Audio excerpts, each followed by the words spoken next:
Assalamualaikum warahmatullahi wabarakatuh. Selamat datang Ustaz Ibrahim Muhammad. Ini pendakwah bebas yang setia bersama AWC TV. Kita dalam segmen Ustaz kita. Saya rasa Ustaz ni kita dah episod yang keempat, Ustaz. Benar, Ustaz? Okey. Jadi tajuk kita pada hari ini iaitu Insan Kamil. Ini Insan Kamil ni saya pun tak faham ni apa maksud Kamil ni sebenarnya. Jadi Ustaz, saya dipahamkan Ustaz ni boleh berbahasa Thai. InsyaAllah. Saya pun pernah dengar ceramah-ceramah Ustaz dalam bahasa Thai. Jadi sebenarnya kita juga ada peminat-peminat daripada Thailand, ya, daripada Patani, Songkhla, Narathiwat. Jadi untuk tajuk kali ini saya rasa kita nak bagi special sikit lah, tak? Jadi untuk peminat-peminat kita di Selatan Thai, ya, orang-orang Muslim Islam di sana. Jadi Ustaz kena bercakap Siam lah hari ini. Okey. Jadi dengan tajuk Insan Kamil ini, cuba Ustaz jelaskan apa maksud ni Insan Kamil ni, Ustaz? Apa maksud dia? Okey, silakan Ustaz. Baik, Assalamualaikum warahmatullahi wabarakatuh. Rabbi shrah li sadri wa yassir li amri wahlul 'uqdatam min lisani yafqahu qawli. Jadi baik, pada hari ini kita bercakap dalam bahasa Thai lah. Bahasa Thai, alhamdulillah.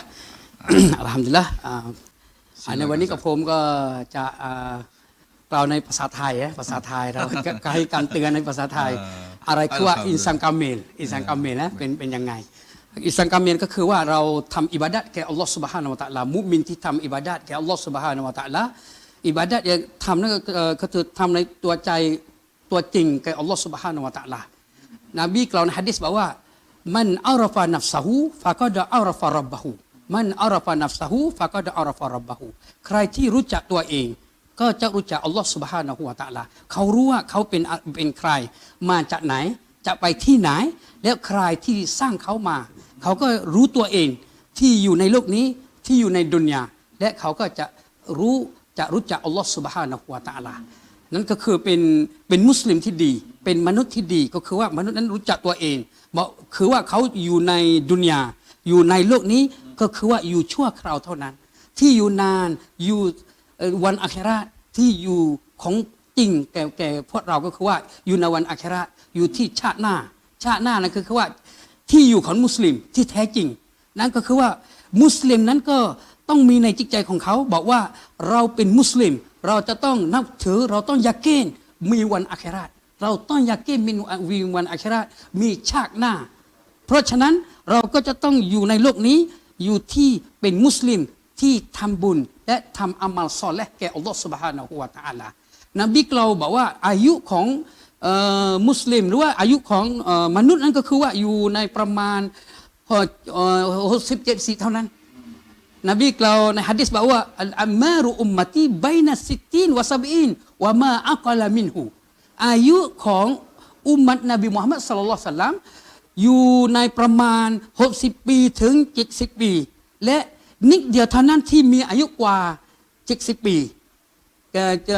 สมมุติว่าอายุ80 ปี90 ปี100 ปีนั่นก็ไม่เยอะที่มีอายุ70 ปี60 ปีนั้นเยอะทีเดียวนั่นก็คืออายุที่มุสลิมหรือว่ามนุษย์ที่อยู่ในโลกนี้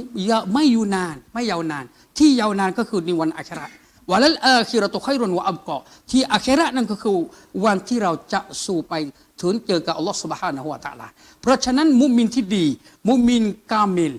มุมินterpilihมุมินกามิลก็คือมุมินที่อยู่ในโลกนี้เขาทำเพื่ออัลลอฮฺซุบฮานะฮูวะตะอาลาทำความดีเว้นความชั่วอะไรที่อัลลอฮฺห้ามไม่เราไม่ทำเราก็ไม่ทำอัลลอฮฺห้ามเราอย่าทำเมื่อนี้เราก็ไม่ทำถ้าอัลลอฮฺให้เราทำเราก็ทำนั่นก็คือมุสลิมกามิลมุสลิมกามิลก็คือว่ามุสลิมที่ตออาตแก่อัลลอฮฺซุบฮานะฮูวะตะอาลามุสลิมที่นับถืออัลลอฮฺซุบฮานะฮูวะตะอาลาศาสนาอิสลามให้ทำอะไรเราก็ทำไปศาสนาอิสลามห้ามเราทำเราก็ไม่ทำนั่นก็คือมุสลิมที่ดีมุสลิมที่จะยกย่องขึ้นมา นบีกล่าวในหะดีษบอกว่าเราเป็นมุสลิมเราจะทำดีไม่ใช่ทำดีแก่มุสลิมทีเดียวแต่ว่าทุกมนุษย์ทุกมักลุกที่อยู่ในโลกนี้เราจะต้องทำดีให้ทุกคนเลยนบีกล่าวในหะดีษบอกว่าอิรฮัมูมันฟิลอัรดียัรฮัมกุมมันฟิสสมาเราจะต้องทำดีทุกคนที่อยู่ในโลกนี้ถึงแม้ว่าเขาเป็นอิสลามหรือว่าไม่ใช่เป็นคนอิสลามเป็นมักลุกอัลลอฮฺซุบฮานะฮูวะตะอาลาอะไรก็ตามเป็นมักลุกอัลลอฮ์เราก็จะทำดีให้แก่เขาถ้าเราทำดีที่อยู่ในโลกนี้ที่อยู่บนสวรรค์ที่อยู่บนฟ้าจะทำดีให้แก่เรานั่นก็คือมุสลิมที่ดีเราจะต้องทำดีให้ทุกสิ่งทุกอย่างแล้วนบีในอัลกุรอานในคัมภีร์อัลกุรอานอัลลอฮ์กล่าวบอกว่าวะบตัยฟีมาอาตากัลลอฮุดารัลอาคิเราะห์วะลาตันซะนะซีบะกะมินัดดุนยาวะอัสซินกะมาอัสซะนัลลอฮุอิลัยกะวะลาตับตัยลฟะซาดะฟิลอัรดีอินนัลลอฮะลายุฮิบบุลมุสลิมีนอัลลอฮ์กล่าวในอัลกุรอานบอกว่าอัลลอฮ์ให้เรามาอยู่ในโลกนี้เราทำงานได้เราทำทุกสิ่งทุกอย่างที่ในโลกได้แต่ว่าเราจะต้องหาของที่อาคิเราะห์เป็นความจริงความที่เราจะมาทำเพื่ออาคิเราะห์ต้องมีความเยอะกว่าดุนยาเราจะทำดุนยาเยอะกว่าอาคิเราะห์ไม่ได้เราจะต้องทำของอาคิเราะห์วับตัยฟีมาอาตากัลลอฮุดารัลอาคิเราะห์เราจะต้องหาที่อาคิเราะห์ให้เยอะที่สุดเลยเพราะว่าเราจะผ่านไปในวันอาคิเราะห์เป็นวันที่ยาวนานเราจะถึงจะเจอกับอัลลอฮฺซุบฮานะฮูวะตะอาลาอัลลอฮ์กล่าวในอัลกุรอานในอายะห์อื่นบอกว่าว่าฟะมันกานะยัรจูลิกอร็อบบิฮิฟัลยะมัลอะมัลันศอลิฮะวะลายุชริกบิอิบาดะติร็อบบิฮิอะฮะดาถ้าเราจะเจอกับอัลลอฮ์ซุบฮานะฮูวะตะอาลาในวันอาคิเราะห์ที่ดุนยาเราจะต้องทำอามัลศอลิฮ์ที่ดุนยาจะต้องทำอามัลศอลิฮ์และเราอย่าชิริกแก่อัลลอฮ์ซุบฮานะฮูวะตะอาลาอย่าชิริกกับอัลลอฮ์ซุบฮานะฮูวะตะอาลาเราจะต้องทำอามัลอิบาดะห์แก่อัลลอฮ์ซุบฮานะฮูวะตะอาลานั่นก็คือคนที่มี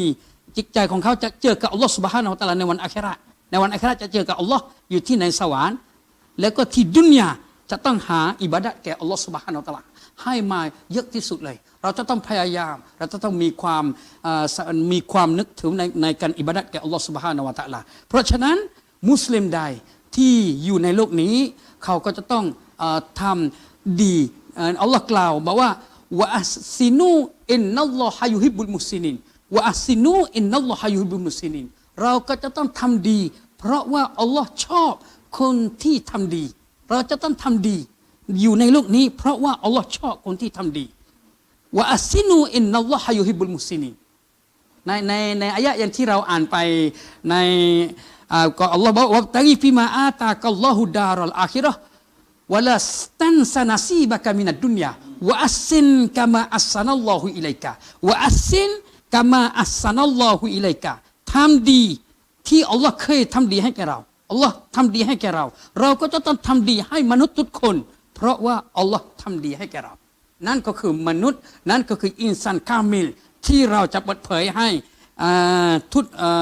ในวันนี้ให้เราได้ดูบอกว่าทำไมนั่นก็คือมุสลิมที่ดีมุสลิมต้องมีความอยากเก่งในจิตใจของเราบอกว่าอาคิเราะห์มีจริงในวันอาคิเราะห์มีจริงอัลลัมบารซักมีจริงวันอาคิเราะห์มีจริงเราจะต้องทำอิบาดะห์เราได้เห็นบอกว่าวันอาคิเราะห์มีจริงเราจะไปที่วันอาคิเราะห์และจะเจอกับอัลลอฮ์ซุบฮานะฮูวะตะอาลาเพราะฉะนั้นในอัลกุรอานนั้นอัลลอฮ์กล่าวไปว่าอัสซินกะมาอัสซะนัลลอฮุอิลัยกะวะลาตับตัยลฟะซาดะฟิลอัรดีอินนัลลอฮะลายุฮิบบุลมุฟซิดีนเราอยู่ในโลกนี้เราอย่าทำความชั่วและทำความเดือดร้อนความไม่ดีอยู่ในโลกนี้เพราะว่าอัลลอฮ์ไม่ชอบคนที่ทำความไม่ดีความเดือดร้อนอยู่ที่ในโลกนี้นั่นก็จะเป็นมุสลิมที่ดีเพราะว่าเราทำดีที่อัลลอฮ์ให้เราทำดีอยู่ในโลกนี้ขอให้ได้แค่นั้นนะอินชาอัลลอฮ์เราจัดต่อไปอีกครั้งหนึ่ง itu dia Ustaz Ibrahim kita begitu panjang lebar dalam bahasa Thailand jadi mungkin penonton-penonton di selatan Thailand dapat memahami dengan penjelasan yang sangat baik itu. Tapi Ustaz, sebenarnya penerangan Ustaz tu saya pun faham sikit-sikit je Ustaz. Saya sikit-sikit je faham. InsyaAllah. Jadi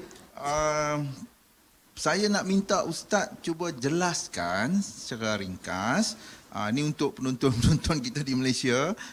Jadi mereka pun nak tahu juga apa penjelasan lebar Ustaz tadi. Okey, Ustaz jelaskan dalam bahasa Melayu pula Ustaz. Terjemah lah maksudnya, terjemah. Terjemahan Ustaz. Baik. Okey, silakan, Ustaz. Jadi penerangan tadi kita cerita dalam bahasa Thai, bahasa Siam tadi, antaranya maksudnya ialah kita berada di dunia ini masanya singkat, tidak lama, tidak panjang. Di antara 60 hingga 70 tahun.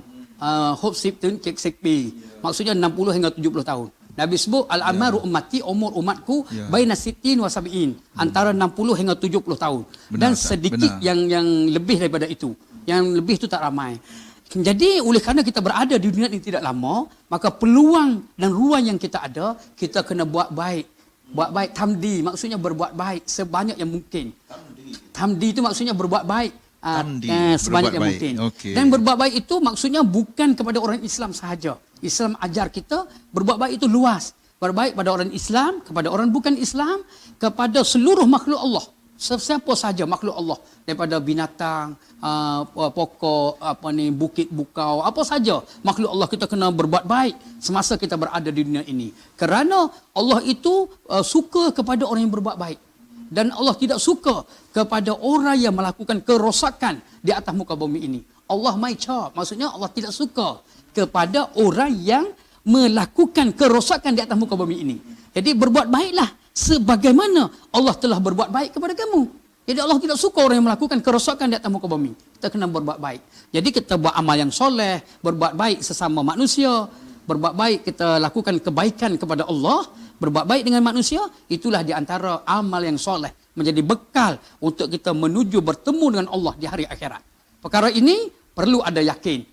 Perkara ini kita ada yakin. Ayat bahasa Thai tadi, rau catong mi yakin yang cik cai kong rau bahwa akhirat mi cing. Maksudnya akhirat tu ada sungguh, mi cing maksudnya ada sungguh. Kita kena yakin dalam hati kita bahawa hari akhirat tu betul ada. Barulah kita boleh buat ibadat dengan bersungguh-sungguh semasa kita berada di dunia ini. Kerana kita yakin, aku bukan hidup di dunia sahaja, aku akan hidup lagi di hari akhirat. Hari akhirat ada lagi kehidupan aku di sana. Maka sudah tentu, kehidupan di dunia ini, kita akan melakukan amal ibadat sebaik mungkin bila ada peluang dan ruang. Kerana kehidupan kita di dunia adalah singkat. Berada di antara 60 hingga 70 tahun sahaja. Itu Nabi beritahu, sedikit di kalangan mereka yang umurnya lebih mencapai 80, 90, 100 dan sebagainya. Jadi itu di antara penerangan kita dalam versi bahasa Thai, kita terjemah dalam bahasa Melayu. Mudah-mudahan memberi sedikit kelainan dan faedah lah sebagai dakwah untuk kita bersama. Ya, itulah cara kita berdakwah Ustaz. Pelbagai cara. Jadi selain daripada bahasa